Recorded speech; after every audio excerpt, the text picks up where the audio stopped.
आज हम class 11th का 12th चैप्टर केमिस्ट्री का, जिसका नाम है some basic principles of organic chemistry, जिसका एक दूसरा नाम है जीओसी जनरल ऑर्गेनिक केमिस्ट्री, आज उसको डिस्कस करने के लिए जा रहे हैं। ये जो क्लास 12th में भी उतना ही ज्यादा इंपॉर्टेंट है जितना क्लास 11th में हमने पढ़ा था। ठीक है, इसके साथ साथ आज हम देखेंगे कि सर ऑर्गेनिक केमिस्ट्री क्या होती है, हमें इसको पढ़ने की जरूरत क्यों पड़ती है और इसका जो बेसिक स्ट्रक्चर होता है वो कैसा होता है। जनरली ऑर्गेनिक केमिस्ट्री को देख के मतलब काफी बुरा फील होता है स्टूडेंट्स को, उनको ऐसा फील होता है कि सर इसके बजाय हम जो 12th क्लास में जो 30 से 35 मार्क्स का जो क्वेश्चन आते हैं ऑर्गेनिक केमिस्ट्री से, उसको एस्केप करने की कोशिश करते हैं स्टूडेंट्स। तो इस चीज को, इसके डर को आज खत्म करने का अच्छा प्रयास करेंगे। इसके साथ साथ जो इसकी जीओसी की जो अलग से वीडियो बनेगी नेक्स्ट पार्ट में हम इसको पूरा का पूरा पढ़ेंगे। जनरली मैं फॉर एग्जांपल बात करूं केमिस्ट्री के बारे में, तो 9th क्लास में आप लोगों ने रिएक्शंस पढ़ी थी अराउंड 10 to 15 केमिकल रिएक्शंस, और आपने इसको रट लिया होगा अच्छे तरीके से, उसमें कोई दिक्कत नहीं आई होगी। यदि क्लास 10 के बारे में बात करें तो इन्हीं रिएक्शंस को थोड़ा सा बढ़ा दिया गया, तो 20 से 25 तक जो है कि एनसीईआरटी देता है, उन रिएक्शनों को यदि हम पढ़ लेते हैं तो पूरे के पूरे मार्क्स यहाँ पे स्कोर कर सकते हैं आसानी से, वो भी कोई दिक्कत नहीं है, रट सकते हैं सर, कोई दिक्कत नहीं है। यदि क्लास 11th के लिए मैं बात करूं तो इन्हीं रिएक्शंस में ये 100 से 150 तक हो जाती है, यहाँ भी हम इन रिएक्शन को रट सकते हैं सर, कोई दिक्कत नहीं आएगी।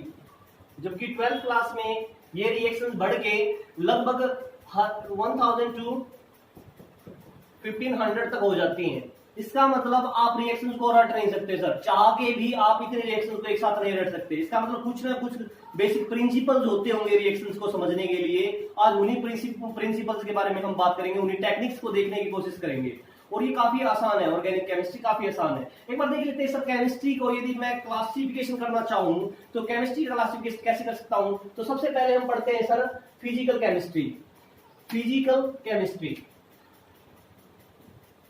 फिजिकल केमिस्ट्री सेकेंडली होता है इनऑर्गेनिक केमिस्ट्री, ये आप लोगों को पहले से पता भी है। ऑर्गेनिक थर्ड नंबर पे आएगा ऑर्गेनिक केमिस्ट्री।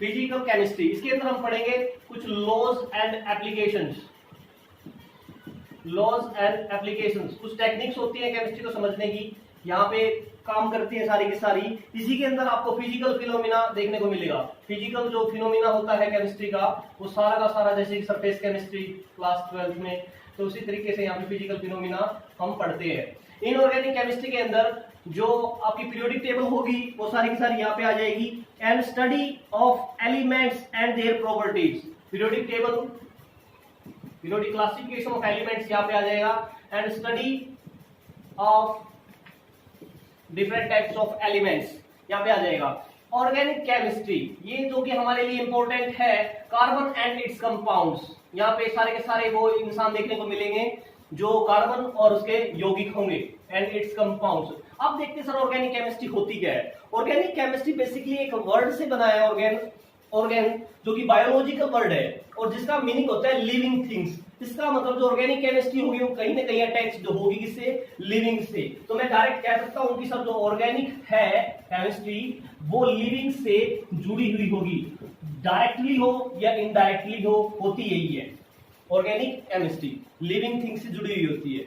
जैसे कि फॉर एग्जांपल कुछ मैं कंपाउंड्स के नाम देता हूं, जैसे कि यूरिया, लिपिड्स, कार्बोहाइड्रेट्स, एंजाइम्स,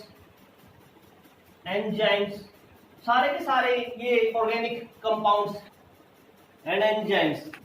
थोड़ी सी हिस्ट्री के साथ एक बार देख लेते हैं सर की पॉइंट्स। जो एक साइंटिस्ट था कुछ सालों पहले, जिसका नाम था बर्जीलियस। इस भाई साहब ने क्या बताया था, इसने एक थ्योरी दी थी जिसको मैं भी एक्सप्लेन करूंगा, जो कि 11th क्लास में पूछी भी जाती है वैसे सिलेबस के हिसाब से। Vital force theory. Vital force theory होता क्या है, कुछ नहीं है। इसके अकॉर्डिंगली इस भाई साहब के अकॉर्डिंगली क्या था कि सर एक लैब के अंदर जो केमिस्ट्री लैब होगी वहां पे हम किसी भी ऑर्गेनिक कंपाउंड्स को, ऑर्गेनिक सब्सटेंस को हम क्रिएट नहीं कर सकते, मतलब सिंथेसाइज नहीं कर सकते यहाँ पे। तो यहाँ पे जो ऑर्गेनिक जो होगा सब्सटेंस या कंपाउंड्स, उसको हम नहीं बना सकते किसी लैब के अंदर। इसी को बोला जाता है वाइटल फोर्स थ्योरी। इसका मतलब क्या होगा, जितने भी ऑर्गेनिक कंपाउंड्स होंगे वो सारे के सारे एक दैवीय शक्ति के द्वारा, वाइटल फोर्स के द्वारा, जीवन शक्ति के द्वारा बने हुए होंगे, इसका मानना था। लेकिन कुछ टाइम के बाद में ये सारी की सारी थ्योरी अनप्रूव्ड हो गई, एक तरीके से गलत साबित हुई है। उसके बाद में एक साइंटिस्ट था जिसका नाम था WH वॉलर या F वॉलर भी बोला जाता है इसी को। 1820 के आसपास इन्होंने बताया कि सर जो आपने बताया था, बर्जीलियस ने बताया था, सारा का सारा रोंग था। इस भाई साहब ने किसकी खोज की? Urea. Urea was the first organic compound which was synthesized in any chemistry lab। पहला ऑर्गेनिक कंपाउंड था जो कि लैब के अंदर सिंथेसाइज किया गया था, यूरिया। ठीक है, यदि हमारे को ऑर्गेनिक केमिस्ट्री में उन एलिमेंट्स को पढ़ना होता है जहां पे कार्बन और उसके कंपाउंड हो, अभी हमने देखा था, तो यहाँ पे सबसे पहले जरूरी है कि एक बार कार्बन के नेचर को मोटे तौर पे समझा जाए। तो यहाँ पे एक प्रॉपर्टी होती है कार्बन की जिसको बोला जाता है कैटिनेशन। कैटिनेशन क्या होता है? The ability to form bonds with itself, मतलब उसी एलिमेंट के साथ बॉन्ड बनाने की जो प्रक्रिया है, एक तरीके से एबिलिटी है, उसी को बोला जाएगा catenation. The ability to make bonds with itself, इसी को बोला जाता है कैटिनेशन। फॉर एग्जांपल जैसे कि ऑक्सीजन के बीच में बॉन्ड होगा, O2 बना लेता है कार्बन की, जिसको बोला जाता है हाइब्रिडाइजेशन। इसके लिए हम अलग से वीडियो बनाएंगे। बाकी एक बार कॉन्सेप्ट को समझ लेते हैं कि सर कैसे किसी स्टेट को हाइब्रिडाइजेशन से समझा जा सकता है, मतलब कैसे निकाली जा सकती है हाइब्रिडाइजेशन स्टेट। कि sp3 होगा, sp2 होगा, sp होगा। 11th क्लास के अंदर ही इसको भी पढ़ा जाता है अलग से। तो मैं बात करता हूँ सर, इसके अंदर जो कॉन्सेप्ट होगा वो काम करेगा नंबर ऑफ सिग्मा बॉन्ड्स। ये नंबर ऑफ सिग्मा बॉन्ड्स, तो सिग्मा बॉन्ड क्या होते हैं? हेड टू हेड ओवरलैपिंग के साथ बनेंगे ये sigma bonds. Head to head overlapping के साथ बनेंगे आपके सिग्मा बॉन्ड्स। फॉर एग्जांपल यदि मैं बात करता हूं सर मीथेन के बारे में, जिसका केमिकल फॉर्मूला होगा CH4 होता है। इसका मतलब कार्बन 4 हाइड्रोजन के साथ जुड़ेगा,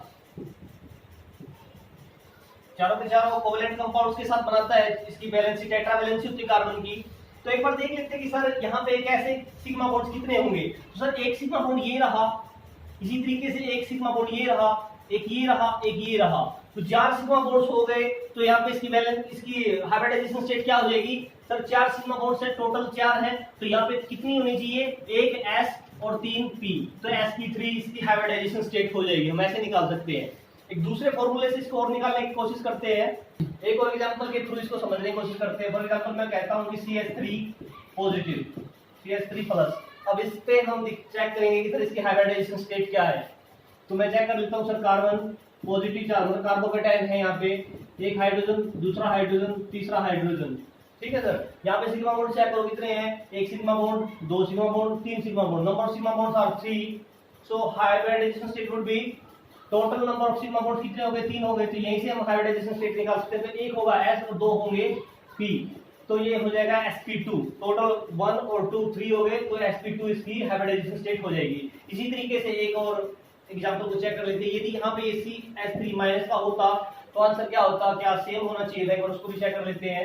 इसका मतलब मैं एक बार चेक करता हूँ सर, C के साथ मैं H लगाता हूँ, नेगेटिव चार्ज कार्बन है यहाँ पे। अब यहाँ पे इसकी हाइब्रिडाइजेशन स्टेट कितनी होनी चाहिए? एक बार उसको देखो जरा। सर यहाँ पे एक सिग्मा बॉन्ड है, तो ये sigma bond, 2 sigma bond, 3 sigma bond. तो आंसर मोस्टली बच्चे इसका लगाएंगे sp2 का, क्योंकि नंबर ऑफ सिग्मा बॉन्ड्स 3 ही दिखाई दे रहे हैं यहाँ पे। But this would be wrong.